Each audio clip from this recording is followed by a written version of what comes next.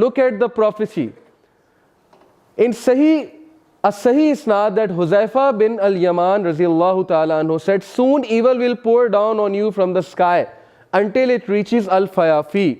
It was said, what is Al-Fayafi, O Abu Abdullah? He said, the wilderness. And according to scholars, this points to satellite and satellite televisions, satellite channels. अल-फयाफी से मुराद है wilderness, ऐसे ऐसे इलाकों में फितना पहुंच जाएगा कि तुम सोच भी नहीं सकते। और आज देखें इंटरनेट की रीच हर तरफ है, सैटेलाइट चैनल्स की रीच हर तरफ है। So this is one of the prophecy of science of the art कि जब तुम देखो कि विल्डरनेस में, गाँव में, विलेजेस में, दूर दराज के इलाकों में फितना तुम्हें नज़र आने लगे, then wait for the day, that is science of one of the science of the art. ये हदीस अगर आज आपने पिक कर ली तो मैं समझता हूँ कि सारे लेक्चर का आपको क्रक्स समझ आ गया कि आप सोचें कि प्रॉफिट सल्लल्लाहु अलैहि वसल्लम, और बाय द वे हैदर ने शुरू में आपको एक नाम लिया हज़रत हुज़ैफ़ा रज़ियल्लाहु ताला अन्हु, जो कि बहुत क्यूरियस होते थे, हमेशा क्वेश्चंस करते थे प्रॉफिट सल्लल्लाहु अलैहि वसल्लम से कि मुझे बताएं फितना क्या है, फितने से कैसे बचना है, वगैरह वगैरह। So he said this to him, he said तुअरज़ुल फितनु अलल क़ुलूबि कल हसीरी ऊदन ऊदा। अब इसकी ट्रांसलेशन मैं आपके सामने पढ़ता हूँ, गौर से सुनिएगा, इसको एब्जॉर्ब कीजिएगा, इस पे सोचिएगा। सून फितनास will be presented upon the hearts of man कल हसीर ऊदन ऊदा, like a reed mat woven stick by stick, like a reed mat woven stick by stick. Reed mat दीवारों पे लगाया जाता है, एलईडी की shape, okay, this actually is referring to LED to me और प्रोजेक्टर, कि दीवार पे रीड मैट की तरह फितना तुम्हें प्रेजेंट किए जाएंगे, वोवन स्टिक बाय स्टिक, यानी पिक्सल बाय पिक्सल। पिक्चर आपको पता है पिक्सल बाय पिक्सल बनती है, और लंबी फिर बात है कि क्या होगा। लेकिन जो बात मैं आपको बताना चाहता हूं, जो अंडरलाइंड है, कि जो भी इस फितने की तरफ जाएगा, जो भी इस फितने से इन्फ्लुएंस होगा, व्हाट विल हैपन, ला यारिफु मारूफन वला युनकिरु मुनकरन इल्ला मा उशरिबा मिन हवा, then that heart will have a black spot on it until it becomes that heart which recognizes no good, recognizes no evil, except illa ma ushriba min hawa, whatever his or her desire says. They will be people of desires, मेरा जिस्म मेरी मर्जी। फितना इस level का हो जाएगा कि वो ये कहेंगे कि कुरान और हदीस साइड पे लगाओ, नेकी क्या बदी क्या, ये तुमने मौलवियों ने खुद बातें बनाई हुई हैं कि ये नेकी है, ये ईवल है। असल में जो मेरा माइंड कहता है, what ever my intelligence says, that is bad and that is good. Relative morality, okay, relative morality, कि रिलीजन कोई मोरालिटी नहीं देगा हमें, हम खुद डिसाइड करेंगे क्या मॉरल है, क्या इमोरल है। Now look at this, tribulation will be presented to the hearts of people like a reed mat woven stick by stick, and any heart afflicted by them will have a black mark put into it, but any heart that rejects them will have a white mark put into it. And what will happen, and the other is black and dusty like a worn out vessel, neither recognizing good nor rejecting evil, but rather immersed in its desires. Relative morality। और ये हो रहा है कि हम वो लोग जो टीवी पर बैठे हुए हैं, हम उनको नबी मान बैठे हैं, हम उनके व्यूज़ से इतना इन्फ्लुएंस हो चुके हैं, हम वो टीवी सीरीज़ की आइडियोलॉजी, मूवीज़ की आइडियोलॉजी को असल में कुरान समझ बैठे हैं कि अब हम उनसे आइडियोलॉजी ले रहे हैं, उनसे फ़िलासफ़ी ऑफ लाइफ ले रहे हैं, और हम उनसे लेकर इस्लाम को असल में रिजेक्ट कर रहे हैं और रिलेटिव मोरालिटी की तरफ जा रहे हैं। दिस इज़ द फितना। Having said it, that doesn't mean I am saying LED is haram, projector is haram. You know what I mean, कि हर चीज़ का अपना एक फितना होता है, हर इंसान का अपना एक फितना होता है। जैसे औलाद मासूम है, बच्चे मासूम होते हैं, लेकिन उनका एक फितना है, उनका एक टेस्ट और ट्रायल है। इसी तरह LED का फितना असल में जो टीवी चैनल्स का फितना है, जो कि एक आइडियोलॉजी हम पे थोपी जा रही है, जो कि एक व्यू हम पर बम्बार्ड किया जा रहा है, जिसकी वजह से हम इन्फ्लुएंस कुछ इस तरह से हो रहे हैं कि हमारे व्यूज़, हमारी फ़िलासफ़ी वो बनती जा रही है जो बनाना चाहते हैं, कि अल्टीमेटली मसाया आएगा, ओके, द बिग वन, दज्जाल, जिसकी बात आज तो आपसे करेंगे। तो ये लोग इतना एडिक्टेड हो चुके होंगे हमारी सिविलाइजेशन और हमारे वे ऑफ लाइफ पे कि ये दज्जाल को नो नहीं कर सकेंगे। दैट इज एक्चुअली द फितना, कि इन्हें मजबूरन सजदा करना पड़ेगा दज्जाल के आगे, इन्हें मजबूरन उसे मसीहा मानना पड़ेगा कि yes you are the saviour, we are in a mess and you have come to save us, so now save us. That's the plan and that's the फितना। सो मूविंग ऑन, ये reed mat pixel by pixel मैंने दिखाने की कोशिश की कि picture किस तरह से बनती है। It was narrated from Abu Hurairah that the messenger of Allah सल्लल्लाहु अलैहि वसल्लम said, hasten to do good deeds before there emerges fitna like a piece of black night. अच्छे अमाल में तेजी करो इससे पहले कि फितना फैल जाए काली अंधेरी रात की तरह, ब्लैक नाइट की तरह। और काली अंधेरी रात में नजर कुछ नहीं आता। You don't know where you are heading to, you don't know where you are going and you don't know what's happening with you. When a man will be a believer in the morning and a disbeliever in the evening, उसका ईमान इतना fluctuate करेगा doubts की वजह से कि वो सुबह मोमिन होगा, रात को काफिर हो जाएगा। यानी हरकतें ऐसी करेगा जो काफिर वाली हरकतें हैं, नॉन मुस्लिम वाली हरकतें हैं, और vice versa, a disbeliever in the morning and a believer in the evening. बताने का मकसद ये है कि ईमान की फ्लक्चुएशन इस लेवल की होगी उस दौर में कि इंसान को कुछ समझ ही नहीं आएगा, और सुबह तक तो पक्का मोमिन था, रात को उसको डाउट्स आ रहे होंगे बहुत ज़्यादा। यानी that is the fluctuation of ईमान because of the mess he और she will be in, and he will sell his religion for worldly gain. और वो अपने दीन को दुनियावी फ़ायदे के लिए बेच देगा, छोटे से फ़ायदे के लिए दीन को बेच देगा। और ऐसा आज हम देख रहे हैं, लोग पोजीशन के लिए, फेम के लिए, एक बैज के लिए, ओके, रिकग्निशन के लिए, एक्नॉलेजमेंट के लिए दीन को बिल्कुल साइड पे लगा देते हैं। यू वॉन्ट बिलीव के मैं तो चूँकि 7 साल से ओ लेवल्स ए लेवल्स के साथ इंटरेक्ट कर रहा हूँ, पढ़ाता हूँ। यू वॉन्ट बिलीव के बच्चे एक सिंपल बैज के लिए, रिकग्निशन के लिए, एक सर्टिफिकेट के लिए अपना दीन ईमान सब कुछ बेच देते हैं, सब कुछ भूल जाते हैं, सारी रूटीन डिस्टर्ब कर लेते हैं, 2-2 रातें जागते हैं। किस लिए? कॉन्सर्ट कराना है।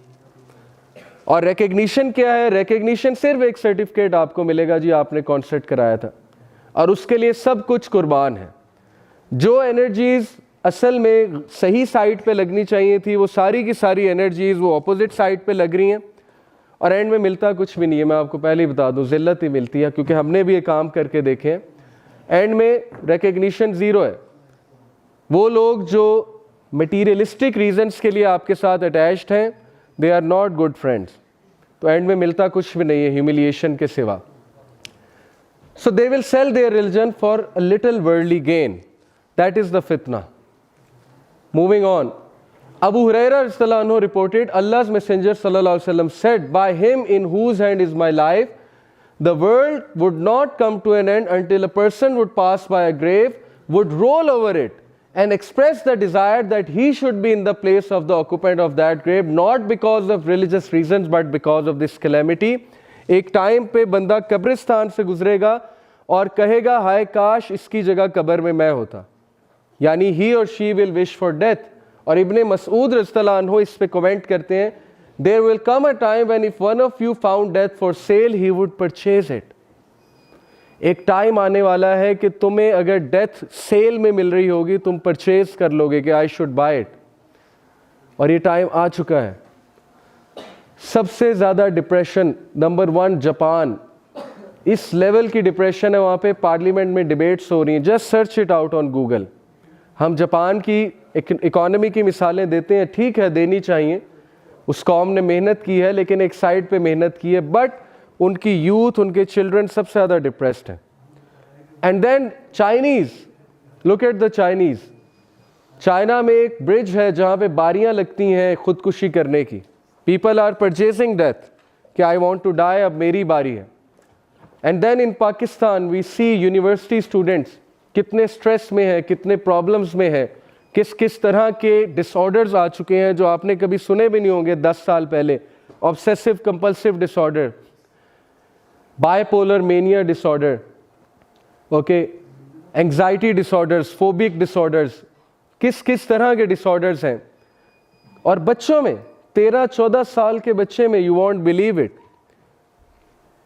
This is the world we have created, कि हर बंदा मेंटल डिसऑर्डर का शिकार हो जाए।